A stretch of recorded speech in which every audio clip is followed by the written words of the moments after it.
We recently launched Liberation Martial Arts Online for trainers, collectives, and individuals that were looking for a program to follow that was chud-free or perhaps one that came directly from us. Thanks to Christopher Martin, Benjamin Payne, and Sarah Moore for signing up.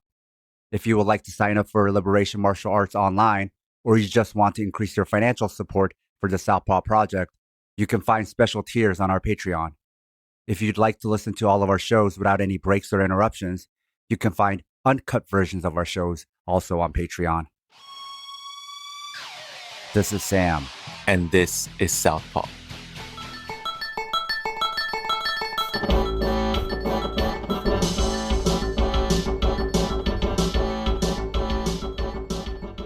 This episode was produced by SH, New Guy, and M Shelton.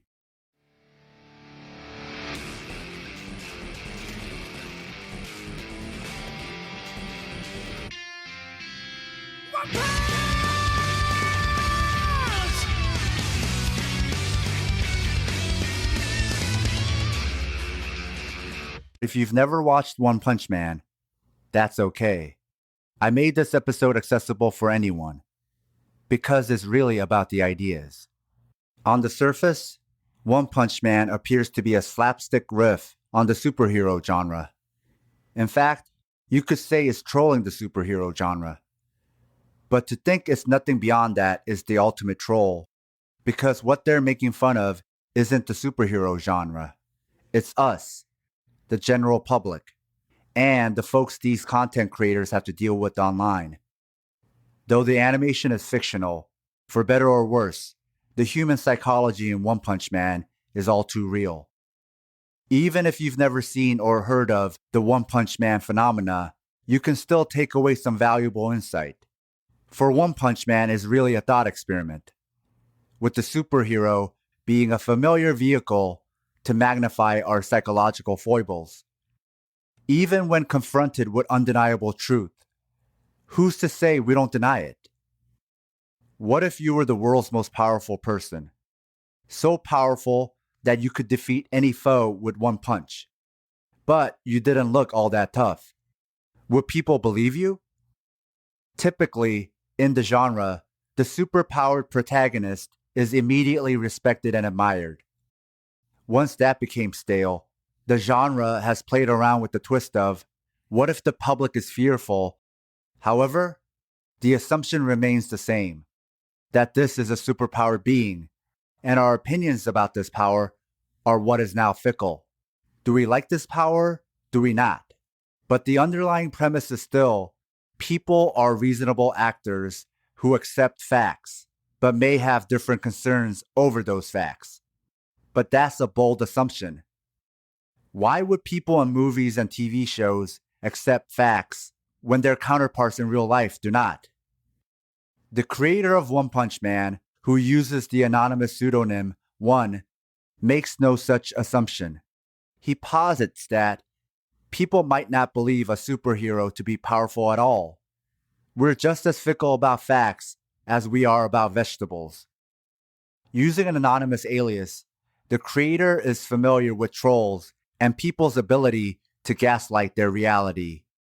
His other work, Mob Psycho 100, is even more overt in his criticisms of mob/crowd psychology.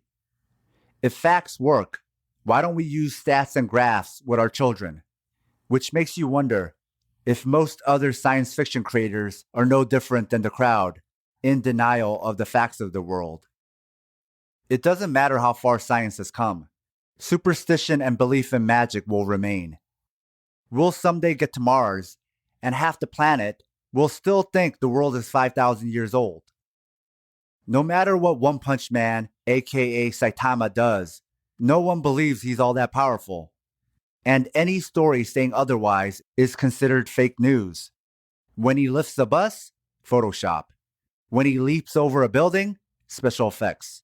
Moon landing, fake. The earth being round, fake. News that disagrees with our beliefs, fake. After all, look at him. He's not even famous. If he were that powerful, he would already be famous. People would have heard of him. You can't be famous unless you're already famous. And if you're not already famous, you can't be famous. You can only be famous for being famous. And fame is proof that you are special.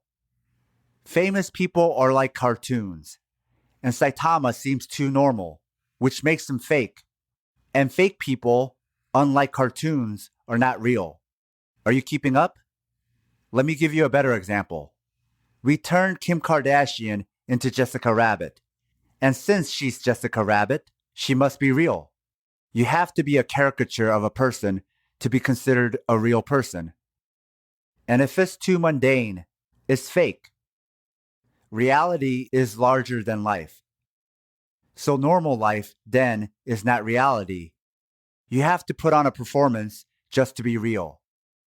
How much of who you think you are is really you, and how much of it is performance? Also, Saitama never takes credit for anything he does.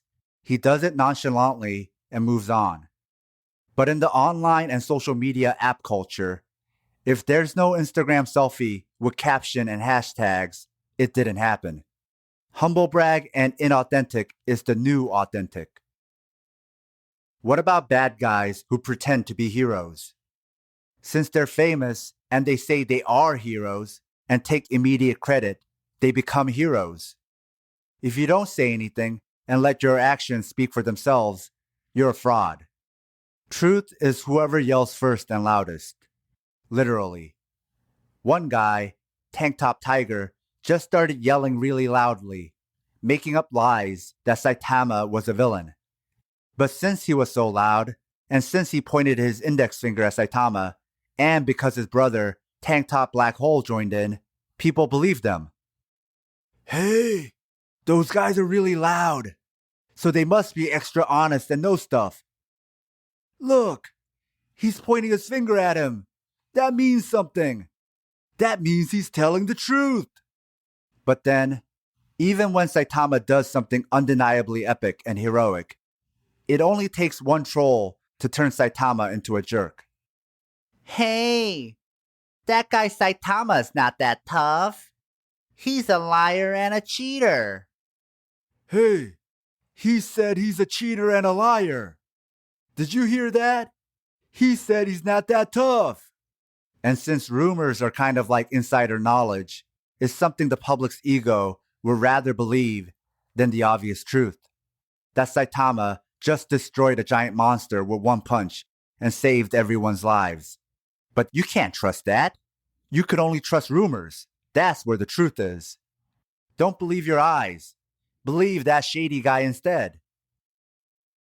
When asked about the source of his power, when Saitama tells the truth, that he just trained and incrementally increased his strength, no one believes him. We don't even like hearing that with weight loss. We want to hear something fantastical. We want conspiracies, that he's a secret government project, or is an alien sent to our planet on a secret mission. It can't be as boring as just happening over time. That's like gradually losing weight over time with exercise and diet. Gradual is a lie. The truth is, it was some secret. That way, you remain infallible and the ultimate purveyor of truth. And that is the theme of One Punch Man. That truth is a choice and not an undeniable fact. Just because you're a superhero doesn't mean people will believe you're a superhero. Don't assume anything is a given. What do people do when confronted with truth and find out what they believe is wrong? We assume, wrongly, that it'll change something. But in reality, lies are much cooler. Oh, that meme I made isn't true? I don't care. But then, if the meme keeps going around, even if it's false, if it becomes a thing, then it becomes real. Kind of like fame. That's the nature of our reality. Why is this a thing? Because it's a thing, not because it's true. So what do you do when you live in a world like this? What do you do if you just lifted a building to save some kittens and someone says, that building isn't even that heavy? If you're like Saitama, you say, Okay. and go on with your day. That's how Saitama does it. He's indifferent to their indifference and stoic as fuck. Most of the time. Unless he misses a really big sale at the supermarket, he's still only a man. But maybe that's it. Only places to buy stuff can be super, and only stuff can be special. We only believe in brands and commodities. That's now our only truth.